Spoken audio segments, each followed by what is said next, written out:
날씨가 매우 이제 겨울이 지나가고 따뜻해지는 것 같습니다. 여러분, 화초를 키우십니까? 또 화분에 꽃을 심어서 키워보신 적이 있습니까? 저희 집에 화분이 꽤 많습니다. 화초도 있고, 지난 겨울에 베란다에 있는 화분의 꽃과 화초를 아파트 들어온 입구로 옮겼습니다. 겨울이 되면은 추우니까 그쪽에 두면은 좀 따뜻해서 잘 피지 않을까 생각되어 옮겼습니다. 그런데 오히려 출입구 앞에 있는 것이 더 춥고 또 시간이 지나면서 나무들이 시들해지더라고요. 그래서 지난주에 베란다 쪽으로 화분과 화초를 옮겼습니다. 그런데 옮기면서 저게 살겠나 싶더라고요. 그런데 영양제를 꽂고 물을 주고 하니까 한 3, 4일 지나고 나니까 햇빛을 쬐고 햇볕을 받고 하니까 그 나무가 또 화초가 화분에 있던 꽃들이 또 푸르름을 더하고 싱싱하게 살아나는 것을 볼 수가 있었습니다. 우리도 마찬가지입니다. 우리 영혼은 하나님의 말씀을 공급받아야 거기에 푸르름이 있고 싱싱함이 있는 줄 믿습니다. 요사이 전기차가 대세인 것 같습니다. 전기차를 타보니까 자율주행도 되고 참 좋은 것 같아요. 그런데 중요한 것은 초기에는 어떤 기술로 어떤 플랫폼으로 전기차를 만드느냐가 중요했습니다. 그런데 지금은 중요한 것은 얼마만큼 빠른 시간에 전기 배터리를 충전시키느냐 중요한 것입니다. 400km 가려면 한때는 오랜 시간이 걸렸습니다만 지금 우리나라 기업에서도 18분 안에 400km 충전할 수 있는 충전기가 있다고 합니다.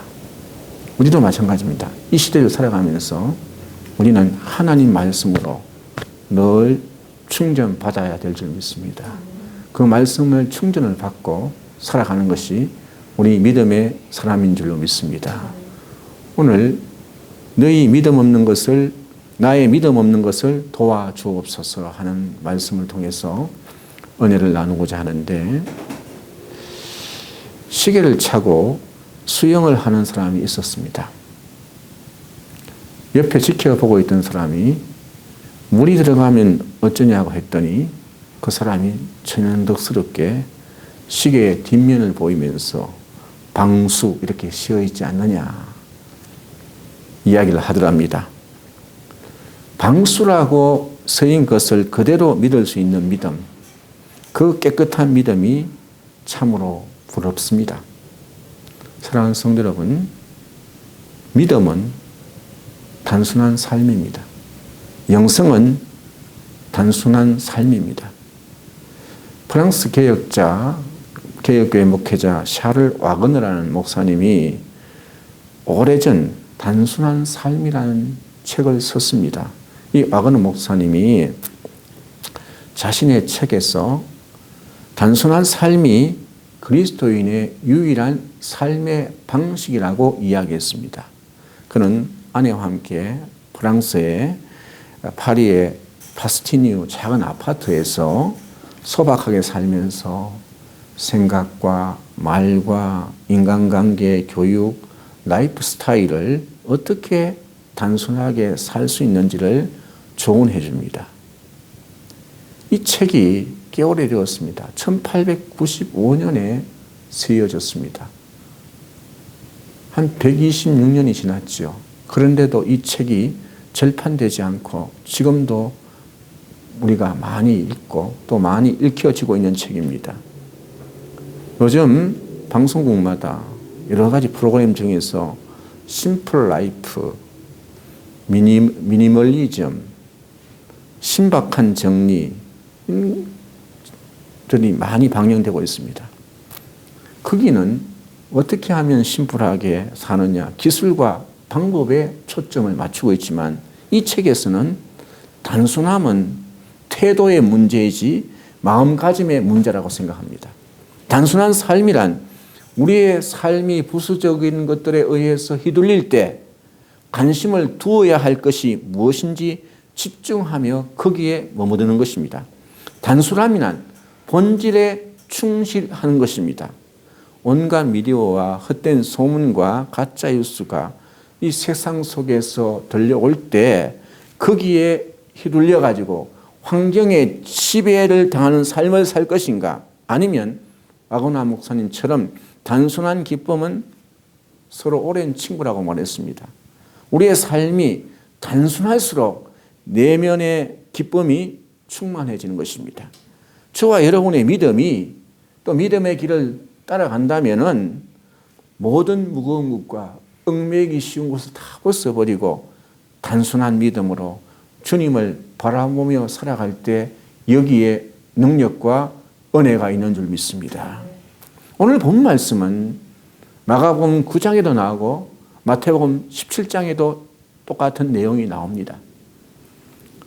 이 귀신 들려 고생하는 아들을 둔 아버지가 있었습니다. 예수님을 찾아왔는데 마침 예수님께서 산에 기도하러 가셨습니다. 예수님이 계시지 않았습니다. 산 밑에 있는 9명의 제자들에게 이 아버지가 아들의 귀신 들린 것을 고쳐달라고 부탁을 합니다. 그래서 이 제자들이 귀신을 쫓아낸 경험이 있었거든요.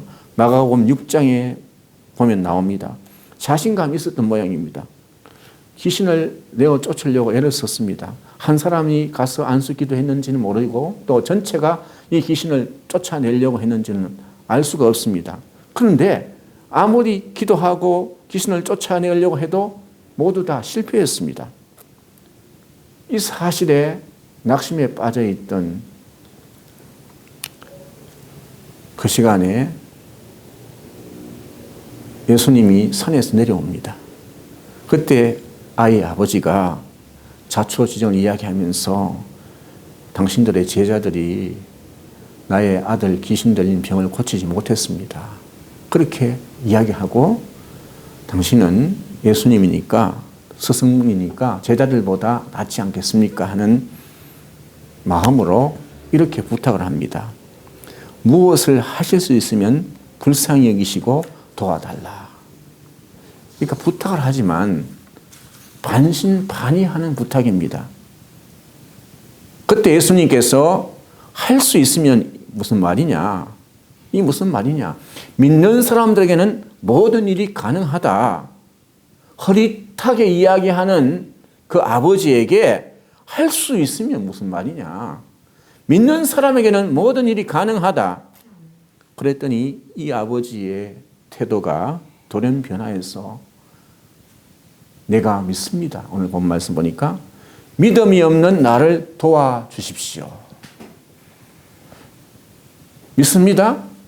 믿음이 없는 나를 도와달라고 그 아버지가 주님께 고백합니다. 예수님의 말씀입니다. 할 수 있으면 이 무슨 말이냐? 믿는 사람에게는 모든 일이 가능하다는 겁니다. 마가복음 9장 23절. 믿음은 사랑하는 성도 여러분, 능력인 동시에 모든 일이 가능하다는 말씀입니다. 믿음은 능력인 동시에 모든 일이 가능하다.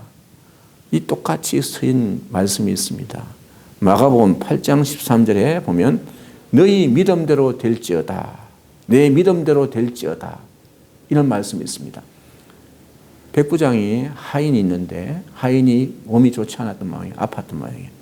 그때 이 백부장이 예수님께 나와서 내 하인이 지금 아파서 고통을 당하고 있습니다. 하니까 예수님께서 요사이 말하면 신방 가자. 같이 가자. 그럴 때 백부장이 하는 말이 나는 주님이 오심을 감당하지 못하겠습니다. 말씀만 하여 주시옵소서. 이렇게 백부장이 이야기해요.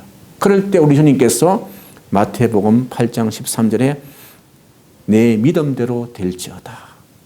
너희 믿음대로 될지어다. 이 말씀의 중요한 핵심은 무엇입니까? 내 믿음대로 될지어다. 이 말씀의 중요한 핵심은 주님께서 허락하셨다는 것입니다.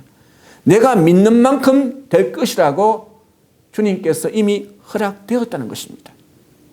그러니까 내가 10% 믿으면 10%가 되고 50% 믿으면 50%가 되고 100% 믿으면 100% 된다는 것입니다. 내 믿음만큼 능력이 나타나고 내 믿음만큼 된다는 말씀입니다. 이것이 믿음의 힘이요, 믿음의 능력이요, 믿음의 신비인 줄 믿습니다. 예수님은 이 믿음으로 병자를 고쳤고, 예수님은 이 믿음으로 바다 위를 걸으셨고, 이 믿음으로 죽은 자를 살리셨습니다. 능력을 나타내셨습니다. 그리고 한 알의 밀이 땅에 떨어져 썩음으로 많은 열매를 맺는다는 믿음으로 십자가에 달리셨습니다. 그런 거로 예수님의 믿음은 목숨을 건 믿음이었습니다. 여기에 능력이 있습니다. 이 믿음이 우리의 믿음이 될 수 있기를 바랍니다. 이 믿음이 부럽습니다. 제자들이 귀신 들린 아이를 주님께서 고치고 난 다음에, 돌아가고 난 다음에 제자들이 조용히 주님께 찾아와서 묻습니다. 우리는 왜 귀신을 내어 쫓지 못합니까? 왜 우리는 이런 능력을 나타내지 못합니까? 이 말씀이 마태복음 7장 19절, 마가복음 9장 28절에 나옵니다. 그런데 예수님의 대답은 이렇습니다.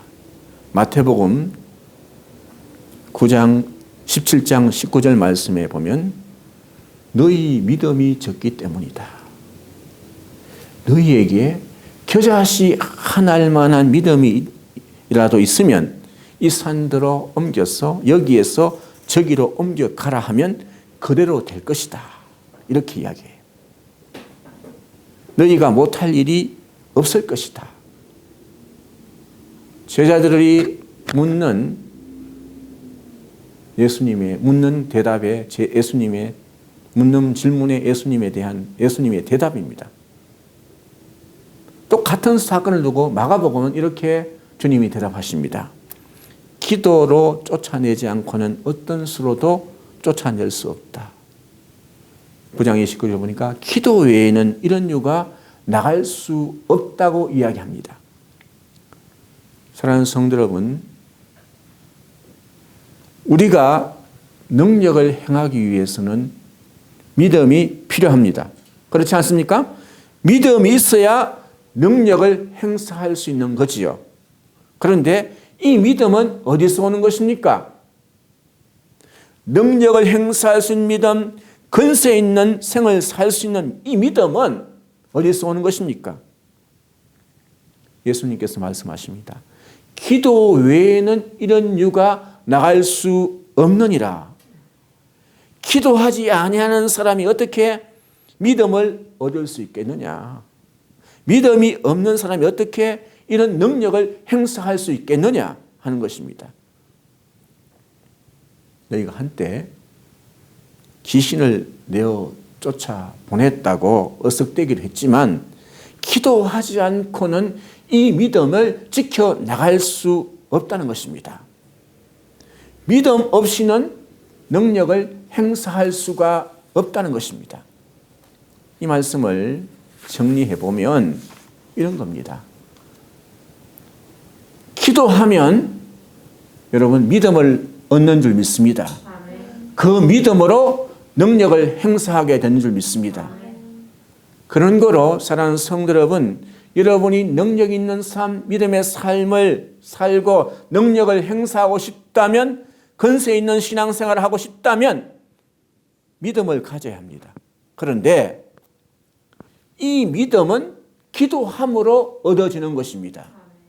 기도해서 믿음을 얻고 그 믿음만큼 능력을 행사할 수 있는 것입니다. 이게 공식입니다. 여러분 오해가 없으시길 바랍니다. 기도한 만큼 능력이 나타나는 것이 아니라 믿는 만큼 능력이 나타나는 줄 믿습니다. 성경에 보면 기도하면 능치 못함이 없다가 아닙니다. 믿는 자들은 능치 못함이 없다. 마태복음 17장 20절 말씀입니다. 마가복음 9장 23절 말씀입니다. 내 기도대로 될 것이다가 아니라 내 믿음대로 될 것이다. 마태복음 8장 13절 말씀입니다. 겨자씨 하나일 만한 믿음이 있으면 이 산들어 여기서 저기로 옮겨가라 하면 그대로 될 것이다. 이 믿음이 없는 것입니다. 많은 사람들이. 그래서 저도 이 말씀을 준비하면서 오늘 이 아버지의 했던 기도를 마음에 되새깁니다. 주님, 내가 믿습니다. 믿음 없는 나를 도와주십시오. 믿음 없는 나를 불쌍히 여겨 주시옵소서. 사랑하는 성도 여러분, 믿음 없는 우리가 주님의 도움을 받으려면 어떻게 해야 되겠습니까? 믿음이 어떻게 생기겠습니까? 히브리서 12장에서 히브리서 기자가 분명히 말씀하고 있습니다. 2절 말씀에 보면 믿음의 주에 온전케 하신 이인 예수를 바라보자. 우리 개역 개정판에는 믿음의 주에 온전케 하신 예수를 바라보자가 되어져 있지만 세번역에는 이렇게 되어져 있습니다. 믿음의 창시자여 완성자이신 예수를 바라봅시다. 믿음의 창시자여 완성자이신 예수를 바라볼 때 우리의 믿음이 든든히 서는 줄 믿습니다. 그 믿음으로 능력 있는 삶을 살아가는 줄 믿습니다. 바라보는 것입니다. 여러분, 달리기를 할 때 제일 중요한 것은 잘 뛰어야 되겠지만 꼬린 지점을 정확하게 바라보고 뛰어가야 됩니다. 엉뚱한 곳으로 달려가서는 안 됩니다. 그러니까 중요한 것은 믿음의 길을 가는 사람은 다른 것을 바라보는 것이 아니라 예수 그리스도를 바라보아야 될 줄 믿습니다. 우리의 시선은 예수 그리스도가 되어야 될 줄 믿습니다. 믿음의 주에 온전케 하신 예수를 바라보고 믿음의 길을 주님과 동행할 수 있기를 바랍니다. 성경은, 영어 성경은 예수를 바라보자. 이 말을 픽스라고 합니다. 픽스. 다시 말하면 예수님께 시선을 고정하라. 우리 눈을, 우리의 신앙의 믿음의 눈을 주님께 고정할 수 있기를 바랍니다. 그런데 오늘날 우리의 시선이 어디에 가장 많이 고정되어져 있습니까? 컴퓨터 모니터입니까? 휴대폰 화면입니까? 텔레비전입니까? 너튜브 영상입니까? 우리의 시선이 권력을 가진 사람입니까? 그리스도인이라고 자처하는 우리의 시선이 하나님 말씀보다, 세상 소리에, 하늘의 것보다, 땅의 것에, 주님에게보다 사람에게 고정될 때가 많다는 사실을 목회자인 저도 못내 부끄러움을 느낍니다. 사랑하는 성도 여러분, 우리가 예수님에게 시선을 고정할 때 우리의 믿음의 길이 복된 길인 줄 믿습니다. 어떤 고난과 역경을 만나도 인내하며 기대하며 그 길을 달려가는 줄 믿습니다. 주님은 우리의 믿음의 창시자요, 근원이시요, 소망이시기 때문입니다. 완성자이시기 때문입니다.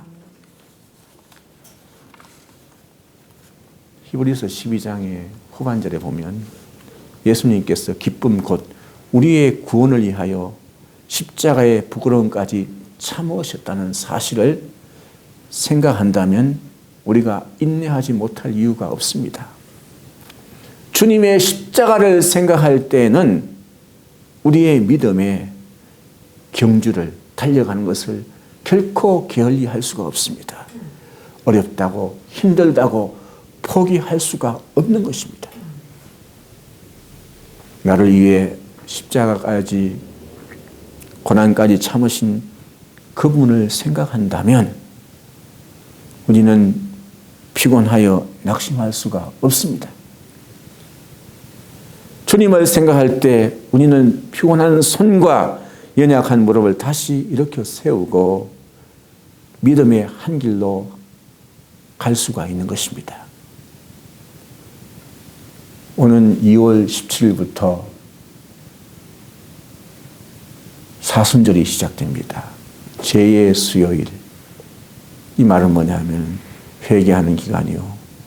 우리 믿음의 사람들은 주님의 고난을 생각하고 순환을 생각하며 묵상하며 주님의 십자가의 죽으심을 생각하면서 영성의 계절입니다. 2월 17일부터 3월 28일까지. 3월 28일이 종료주일이고 그리고 3월 28일부터 시작해서 4월 3일까지 고난주간입니다. 다 합쳐서 사순절이 가는데 사순절은 40일인데 한 순이 10일이니까 고난주간 한 주간을 뺀 그 절기를 우리가 사순절이 하는데 4월 4일이 부활주일입니다. 이 사순절 기간을 통하여 여러분의 믿음이 주님께 고정하시고 집중할 수 있기를 바랍니다. 그래야 해서 더욱 성숙되고 주님과 동행할 수 있기를 바랍니다. 이 순환의 절기 앞에서 고난 앞에서 실패와 아픔 앞에서 내가 확인해야 할 것은 예수님께서 하나님께서 나와 함께 하신다는 것입니다. 지금도 나를 사랑하시고 용서하시는 그 사랑 안에 내가 있다는 믿음입니다. 예수님을 바라볼 때, 말씀 의지할 때, 기도할 때 이 믿음으로 말미암아 불안과 두려움을 이겨내는 줄 믿습니다. 이 믿음으로 염려와 근심을 이겨내는 줄 믿습니다. 이 믿음을 얻기에 주님 앞에 시선을 집중하십시오. 믿음은 능력입니다. 믿음은 모든 것을 가능할 수 있습니다. 이 믿음은 어디서 옵니까? 기도할 때 믿음이 옵니다. 기도함으로 믿음이 생깁니다. 믿는 만큼 역사하는 줄 믿습니다. 믿음 없는 나를 도와주십시오. 온전케 하신 예수를 바라보며 주님 앞에 부르짖으며 살아갈 수 있기를 바랍니다. 찬송가 543장에 보니까 어려운 일 당할 때 나의 믿음 적으나 의지하는 내 주를 더욱 의지합니다. 세월 지나갈수록 의지할 것뿐이세 무슨 일을 당해도 예수님 의지합니다. 이 고백이 여러분의 고백, 우리 모두의 고백이 되게 하셔서 믿음으로 승리하는 저와 여러분 될 수 있기를 주님의 이름으로 간절히 부탁을 드립니다.